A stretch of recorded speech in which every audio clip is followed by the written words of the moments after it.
a neurotransmitter is being made in the brain, but at almost the exact same instant, they can measure somehow that same neurotransmitter at some distal part of the body with absolutely no clue as to how it can get there that fast, except they're now saying there's got to be some quantum mechanics thing going on. Well, it also is a little, to me, it sounds like, gee, that sort of makes sense from the energetic transmission systems that we're seeing, that they can go 20 miles in an instant. Why not from head to toe? Bernard Grad did some interesting studies in psychic healing. Power of Prayer on Plants, I'm sure some of you have seen that one, basically made plants sick. You can get a seed stock where they are genetically identical, so you can grow, drive by a field of corn, and you've got hundreds of thousands of clones. And then they would take a very well measured amount of, in this case they used salt water, not enough to kill the plant, but enough to stress it and make it a little sick. And then they had people give them little jars of water, and whatever, by whatever means they saw fit to pray for the plant or project love into the water or whatever, and then that water was used to water half of the plants, and the other half got plain tap water. And darn if the plants, with the water that people prayed, thought good things, whatever, recovered much faster, grew stronger, grew bigger. Actually, there was a depressed guy that produced depression in, or depressed growth in the plant. Interesting. I don't have a slide on this one, but because I haven't tracked down the sources, but I am told if somebody has these sources, I would love to hear about it. But some scientists were interested in how it is that a flock of birds and or a school of fish can all turn in unison. And evidently they have a vibrational kind of communication system. According to I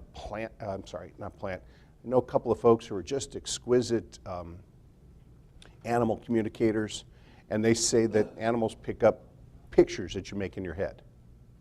And probably everybody's had some experiences like that. I know, the dog, if we're going to he loves to go for rides, but if we're going to the vet, I don't have to say anything, and he knows it, and he's hiding.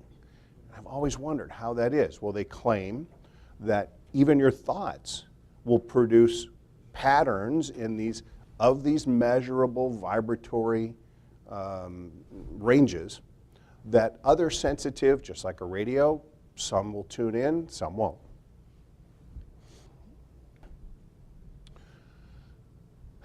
He also went on to chemically analyze the water with infrared spectroscopy and measured changes in the hydrogen bonding angles in molecules of water. So he's actually measuring physical molecular change by intent. Physical change, measurable change.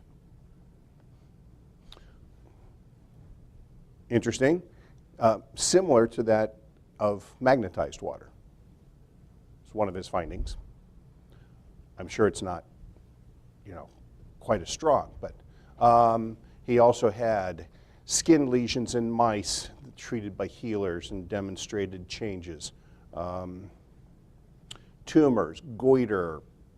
He did a collection of various experiments showing yeast growth changes. There were other Russian confirmations of some of these kinds of things.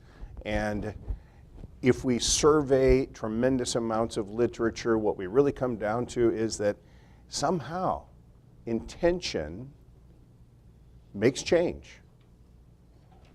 So I would hope the moral of the story is that you use that to your advantage, right? In not only helping people, but helping yourself. Here's a study. I don't have the the reference. Meditators altered molecular structure in water. Also, they altered the absorbance of water. Don't know how, but that's what showed up. Everybody knows who's the guy, the Japanese guy? Emoto, right? You've seen Emoto. If you haven't seen Emoto, look it up. Fascinating stuff. These guys measured electrostatic and magnetic energies and demonstrated intention changes those things. A running theme in some of the research and much of the research is that it seems that intent, focus and intent, makes the change, and it gets better with practice. Some people are maybe naturally gifted, but basically anybody can do it, and the more you do it, the better you get at it. So if first you don't succeed, try again. Now, the conclusion of their stuff was it does not explain long-distance remote healing, but if we take into account guys like Glukhovsky and Kreil and Fritz Albert and vibratory patterns, oscillatory circuits, along with Baxter and some of the things he's demonstrating, it really does also fit the long-distance model. Rate of bacteria changed by, again, intent.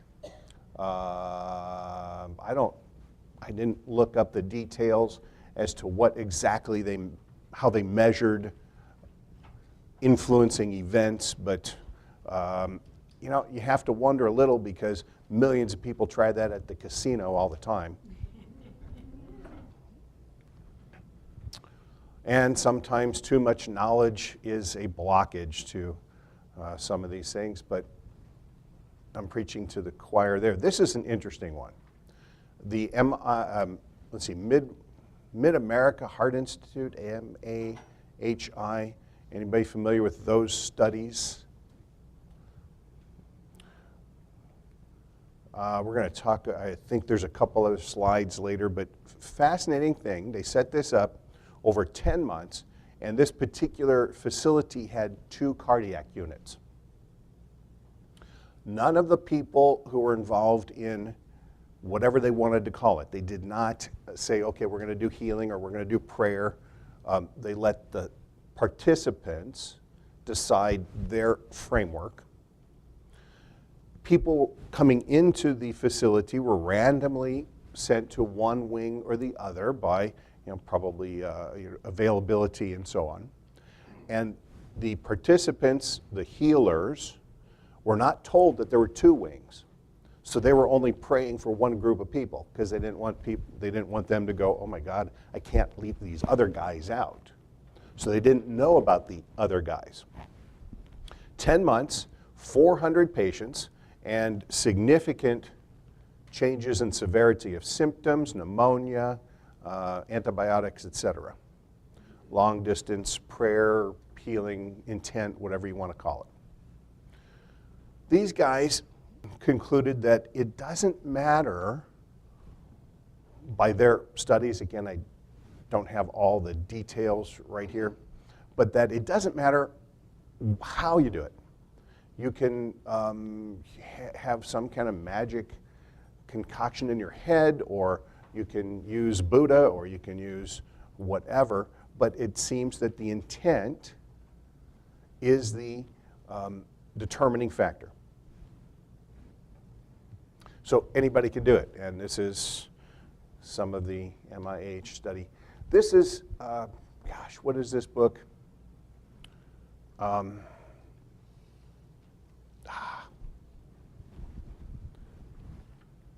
This is before and after, one session. It's lousy pictures.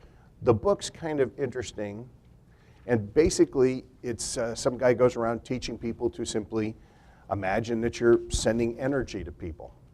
And in their classes, they do like hour-long sessions.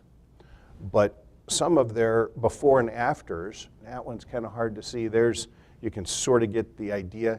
This lady knees were pretty structurally deformed there. And this is one session. There it is. Oh, it's not the name. There is a quantum touch. You've seen the quantum touch? You've heard of that? The pictures did not scan really well, but there is before and after one session. Structural changes in the cranium. Notice the difference.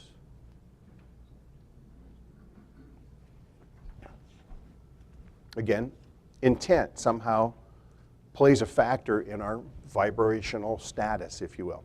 Royal Rife. Royal Rife was a fascinating guy, 1930s. Back in the early times there seemed to be a bit of a renaissance of activity going on in these fields. He was a bacteriologist. I'm probably boring some of you with this. Rife did the world's most powerful optical microscope, which still has not been improved upon. And again, as a sideline, his deal was optics, microscope, bacteriology. But he somehow had the wild hair, don't know, got a guy to build him a cathode ray tube. Cathode ray tube is like an old TV set. It's a particle beam that then he could adjust the frequency of this beam being emitted from this cathode ray tube. And what he would find is when he would dial in the proper frequency, it would kill bacteria. The big deal of the day was tuberculosis. Has anybody seen those videos? If you haven't seen those videos, check it out. And these have been reproduced, some of these studies, just in the last couple of years. Google it, YouTube, it's out there. But Rife stumbled upon the wife of a very, very rich guy who was sick all the time. And basically, he figured out that the kitchen's cleanliness practices were at fault, cleaned up the kitchen. She was getting continual salmonella, and now she's not sick anymore, so they set him up for life. Anything he wanted. Well, he's making the world's most powerful microscope in California. And so it has to be a really stable base, and so they built him a lab where the floor was 15-foot thick slab of cement, nice and stable. The video, one of the videos I've seen, is he's got the cathode ray tube hooked up in the basement, projecting upward through 15 feet of cement where the microscope is sitting. And he flips it on, and you watch for 10 or 15 seconds, and the tuberculosis bacillus, the wall fractures, the ectoplasm pops out, and the thing dies. Pretty trippy. Again, in the range, I showed you the range earlier of the biofrequencies that people use. And so he went on to hypothesize that if you could find, and this is what you're doing with EAV, and various other methods of energetic input, if you can get the right vibratory frequency, in theory, you can kill bacteria, viruses, and so on. Very compelling